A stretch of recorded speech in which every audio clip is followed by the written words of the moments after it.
How many of you grew up watching... Hold on a second.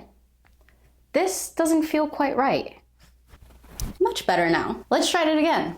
How many of you grew up watching Sailor Moon on Toonami? If you are one of the many like myself, then Sailor Moon probably had some sort of influence, impact either on your life or on the fact that you still watch anime today. And for those of you who love the magical girl category like I do, then you must know that there's a new magical girl anime out right now that's called Magilumiere Magical Girls or Magilumiere Limited Co or Co Ltd, which is currently airing on Amazon Prime. And when I heard the announcement of this anime, I was so excited, and then it got me thinking, why do I love magical girls so much? In this video, we'll be talking about the different themes within magical girls, what makes it so captivating and influential for people like myself. So part of this video will be a little bit anecdotal and a little bit of self stuff, if that makes any sense. And also a little bit about the newer magical girl anime that I mentioned not too long ago, Magilumiere, and how it still embodies magical girls, but in a more modernized way. Hey everyone, welcome back to another episode of Mel. If you haven't been here before, I'm Mel, the host of this channel, cosplaying as Sailor Mars today for our magical girl video. Before we start getting into the nitty-gritty of this video, let's set up the premise of what a magical girl even is. So a magical girl, if you've been around long enough, is normally about a woman or a young woman who has this double life, and in this double life that she lives, she has this other identity and embodies these magical abilities. And magical girls has actually been around for a very long time. Some of the very first instances of magical girl manga was in the 1950s, with the very first anime coming out in the 1960s, which was influenced and inspired by Bewitched, a very popular American sitcom show in the 1960s. This first anime was known as Sally the Witch. Crunchyroll actually did a fantastic video on the history of magical girls. It may not include Magilumiere in it, but I highly suggest that you check it out. I think it's really well done and gives you a full dosage of everything magical girls. And I just had to mention that because some of the very early instances of magical girls really influenced some of the more popular magical girls that you and I may be familiar with, like Sailor Moon, Cardcaptor Sakura, and Puella Magi Madoka. These are just to name a few of the magical girl anime that have come out in the last maybe 2 to 3 decades. But with the diminishing appearance of magical girls, both within manga and anime as main characters and as whole genres themselves, what makes it so pivotal or so monumental when there is a Sailor Moon reboot or a new Sailor Moon movie or new retakes and iterations on magical girls today? First and foremost, that has to do definitely with the plethora of themes that come out of a majority of these shows. I'm going to lean more heavily on Sailor Moon and Cardcaptor Sakura, as those are my absolute favorites. And to be frank, I really feel like Sailor Moon is like the staple magical girl whenever anybody talks about magical girls within anime. I think the biggest hitter when it comes to any magical girl show is the fact that there's so much women empowerment in it, or female empowerment, in all of these anime and manga. Looking at Cardcaptor Sakura, our main character Sakura, she is this ordinary middle school girl, discovers this magical book full of magical tarot cards, lets them all loose, and now she must capture them all, lest they wreak chaos on society. And in order to do so, she is granted magical abilities. And while her outfits are not magical in the sense of like Sailor Moon and some other magical girl anime, she does have some magical, beautiful outfits still that her best friend Tomoyo makes for her. But seeing as that she's some regular middle school character and encounters new characters along the way like Shaoran and Mei Ling, who is Shaoran's cousin, who are very apt in the martial arts and knowledgeable in the magic realm and the cloud cards, which is what they're trying to capture, Sakura at times struggles with self-confidence that she's able to do this. And we watch Sakura just struggle as she tries to reassure herself that she's the right one for the job. A lot of the story of Cardcaptor Sakura is about her journey of growth in this, and also some other fun aspects and humorous moments within the show. The same could be said within context context of Sailor Moon. Sailor Moon, Serena, if you watch the dubbed and that sticks with you the most, or Usagi, the actual name of the character, discovers one day that she is the Moon Princess, or the reincarnation of the Moon Princess. And monsters have come to Earth to basically take the crystal. She must defend Earth, first herself alone, and then with the Sailor Scouts from these aliens. I guess they're basically aliens, right? They come from space, the galaxy,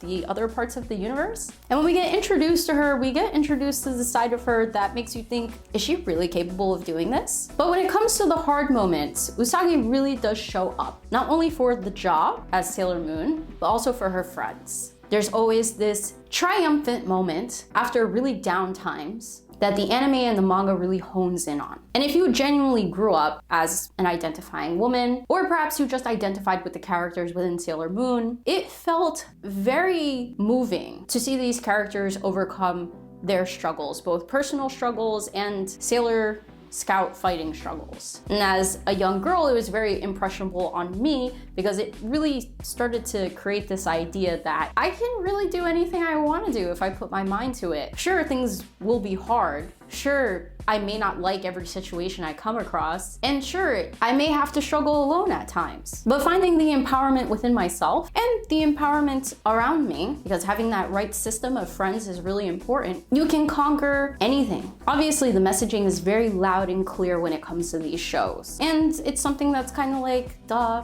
so obvious. But it's so beautiful how they also are, fighting these aliens and these monsters in schoolgirl outfits. It almost feels like, I won't say that it did, but it sometimes gives me the impression that the schoolgirl look and the desire to wear something like this by people who don't live in Japan may have been driven by the likes of Sailor Moon. I'm sure there are other anime that influenced that idea as well, but I felt like Sailor Moon really made it a fashion item. The actual sailor outfits aside, how badass is it that almost every single one of the Sailor Scouts, if not all of them, fight in heels? I mean, if anyone tried that in real life, you would need some extreme athleticism or a really good core and some strong legs and feet in order for you to do that. But practically speaking, it's not unreasonable. And the way that they depict the outfit as an outfit or a uniform or even armor for the Scouts to fight monsters and aliens is so beyond cool. And while thematically the empowerment of women is so obvious based on what each and every single character emotionally, mentally, and physically goes through, I think it's much more emphasized by the fact that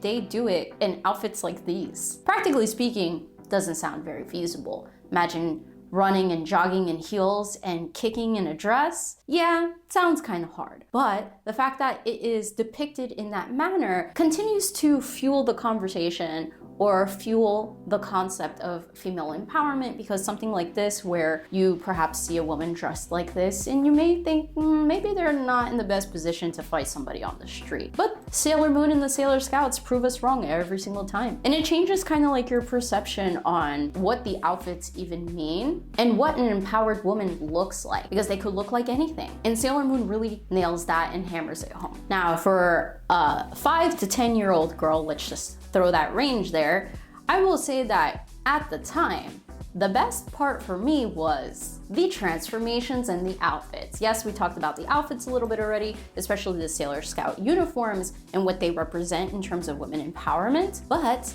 we haven't talked about the iconicness when it comes to just the fashion wear. Outside from the outfits that they wear, the Sailor Scouts in their regular day clothes were always on point. So much so that it makes me want to go back and rewatch it because the outfits were just so cute. They're like inspirational to some extent. The way that they also just made the transformations like a thing. Like if you see a transformation in any other magical girl show, if you grew up watching Sailor Moon, the first thing you're gonna think about is Sailor Moon and those transformations. This is happening right now as I'm watching Magilumiere, but I'll get to that later. And I have to say that those transformations were so cool that I tried to mimic them myself. Obviously, to an extent, just like movement wise, like running up and down my living room trying to transform in front of the TV. And I always had like a Sailor Moon brooch and either like a wand of some sort, because she always had an item in which she used to defeat the monsters and the aliens, so I had to make sure I was prepared. But here we are as Sailor Mars today because I really wanted to make this video a little bit special since magical girls really mean something to me, but more specifically Sailor Moon. And I think something can be said about just the outfits, the beauty that Sailor Moon kind of emphasizes by how many people cosplay as magical girls still today and how many different variations people try to create of Sailor Moon.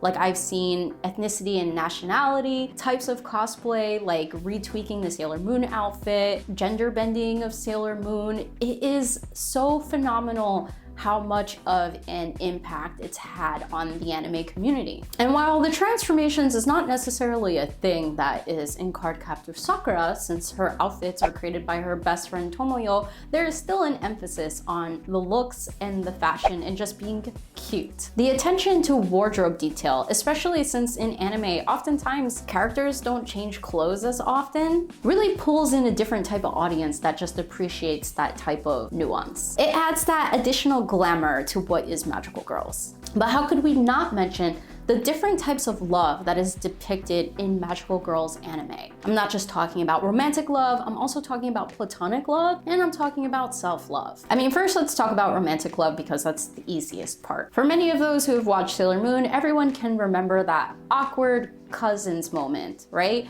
Remember when the dub decided to make Sailor Saturn and Sailor Neptune cousins when in actuality they were a couple? The love that is depicted in both Sailor Moon and Cardcaptor Sakura, because you both have beauty love and you have yaoi love. So BL and GL. And for those of you who don't know, it's BL is boys love and GL is girls love. I think the way that these shows were able to weave in different types of romantic love that didn't just involve like a hetero couple, but also others of the LGBT plus community is really beautiful. And I don't know if I want to say it was monumental for its time because it was the 90s, but it felt really big back then. And I want to say it almost has created this type of ability for magical girls to include more different types of romantic love like that in other anime that have come after that. Going on to friendship love, Sailor Moon, if you didn't realize, is really built around that community, like that friend group, but more specifically friendship between women or girls. The way that Usagi and crew were depicted in being able to be there for each other, not only as Sailor Scouts, but also for breakups, for your exams, for concerts, for triumphant moments, like anything that you can think of that you can experience in life, and more specifically high school life, they were there for each other. Obviously, it took time for them to foster that friendship. More interestingly, with Rei, who didn't go to the same school as the other Sailor Scouts, how they were able to maintain that friendship outside of school by hanging out, going to the arcades, and doing things together. Seeing that type of female friendship and love between each other, honest to God, it shaped what I wanted out of a girls group or a friends group the older I got. And the more that I talk about Sailor Moon and just magical girls in general, the more I will continue to say that it really had an impact on just probably who I wanted to be, what I wanted out of friends, and what I kind of like wanted to do in life. Even in Cardcaptor Sakura, Tomoyo and Sakura's bond is so like magical, almost in the sense that you kind of think that Tomoyo is like in love with Sakura, but it's just admiration to an extent, at least I think it is.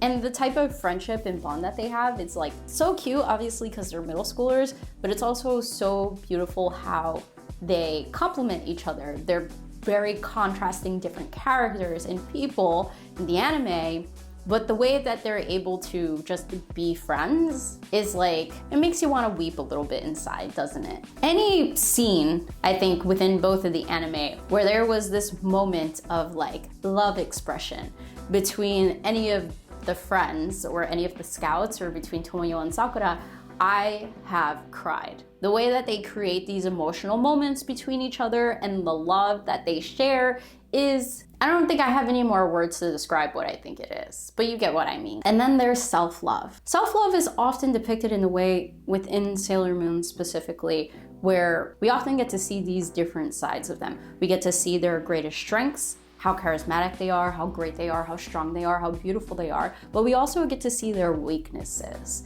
And oftentimes we see them embrace all sides of them and continue to see like their own self-worth, their own self-value, and continuing to love themselves for who they are despite these different things. I think Usagi, again, is our main example where she knows she has good qualities, but she knows she has bad qualities. And the thing is, I don't think she's ever been ashamed about these bad qualities. She's able to admit it. She'll ask for help when she needs it. But I don't think she's ever down on herself for having these bad qualities or these weak qualities. Let's not call them bad qualities, but weak qualities in comparison to her stronger qualities. She knows her own self-worth and is able to continuously love herself because she's able to understand what makes her her. And I don't think this instance is exclusive to Usagi, but some of the other characters have character moments like this, or not necessarily character moments, but it is emphasized that they do love themselves. Not only do they care for each other,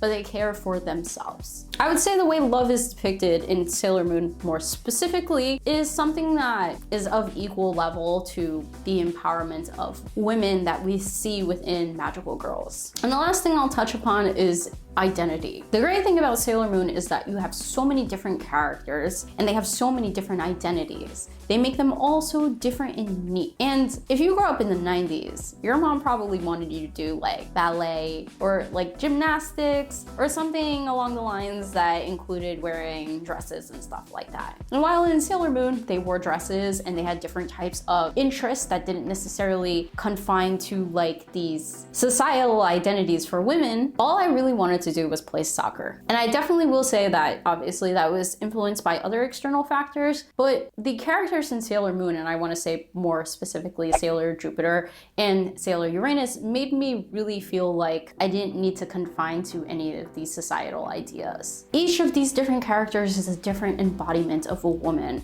which makes it, I want to say, very easing on the soul as a woman when watching Sailor Moon. And the idea that all of these characters were so multifaceted continue to reinforce this non-societal conformative identity for these characters when it comes to them being women. And while this video isn't an in-depth analysis of everything that is Magical Girls and what makes it so fantastic, I just really wanted to highlight and provide some examples and instances that make the Magical Girls category so magical, for lack of better words. And what continues to pull in fans like myself, who are now adults, into the Magical Girl genre. Now, unfortunately, Magical Girls doesn't quite have the same presence as it used to today in anime and manga. And this is what makes Magilumiere Magical Girls Inc. or Magilumiere Co Ltd. such an amazing addition to the fall 2024 anime. Because thanks to the big impacts of Sailor Moon and Cardcaptor Sakura, people are looking for ways to reinvent the Magical Girl anime manga story. So hopefully you watched my fall 2024 video to get a synopsis on what Magical Girls is about. But Magical Girls is basically Magical Girls at work. In this society, being a magical girl is now an occupation due to the need of magical girls in society. There's now this presence of a Kai, this monster, and they exist to defeat them. Now, I won't talk about the anime at length, and I won't do a big review or analysis, but things I noticed when reading and watching Magilumiere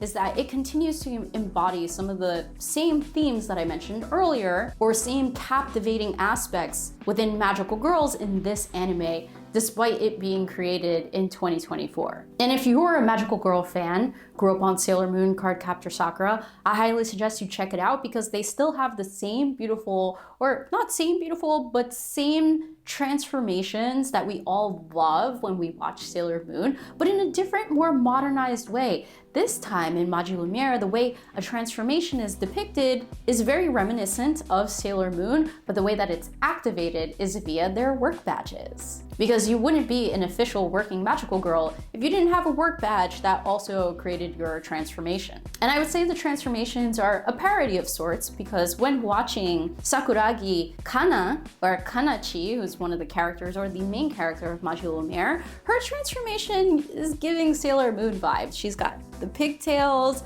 the little, I want to say, berets or ties on her hair, and her transformation is very pink, in contrast to Koshigaya-san, who is the other magical girl of Magilumiere. And building off that point is, while it's still magical girls and the magical girl genre, the fact that they found a way to make the transformation more realistic and relatable to the workplace makes it much more refreshing to watch, especially if you are a growing up fan of Sailor Moon. It's like anyone who is a fan of Sailor Moon grew up and is now a magical girl in Magilumiere. I don't know if that makes any sense, but if you watch the anime or read the manga, I think you'll see what I'm saying. And the realness, again, behind that is that with these badges, there's actually a software programming incorporated into everything that they do, into how they transform, into how they use magic, and the capacity of the different magic that they use. So they provide a very real-life explanation as to how magic exists in this world. A little bit different from other magical girl anime is that this is definitely a little bit more combat intensive, and the magic is less pretty and more explosive. I guess this is why Magilumiere is in a shonen magazine, while most magical girl stories are in the shoujo category. And this theme of friendship and being able to rely on others and not always do things alone is also built into Magilumiere. Well, instead, it may not be friends, it may be your coworkers, TBD to be friends. Oh, and it may be too soon to tell, but there may be elements of Yuri love in Magilumiere as well. At the end of the day, it feels like magical girls as a whole genre is a play on nostalgia. What it meant to us, what it did for us as kids or young adults, how it has carried with us throughout our lives as we became adults, says something about the genre as a whole. So when another anime or a new anime comes out and it's part of the magical girl category, we can't help but want to engage with it. We can't help but feel connected to it in some shape or form. And we can't help but to want to watch if there is a new Sailor Moon movie or if there's another reboot coming out. Magilumiere embodies all of the great things that make us love magical girls while taking it into the 21st century and modernizing it. Also targeting it at all the young girls who used to watch Sailor Moon that are now adults working. But overall, there's something to be said about the overall magical girl category and what makes it so magical. Magilumiere really just helped me realize that there was something to be said about magical girls. And I'm sure it's been said time and time again, all of these different themes, but I really wanted to highlight how even after like 30 years, Sailor Moon has an impact on us. Sailor Moon has an impact on new anime that makes us feel a certain type of way. It continues to have certain effects and influences on us. And I wanted to share, I guess, my love and appreciation for what Magical Girls is and what it provides. And I hope that we can continue to get new Magical Girl stories in the future,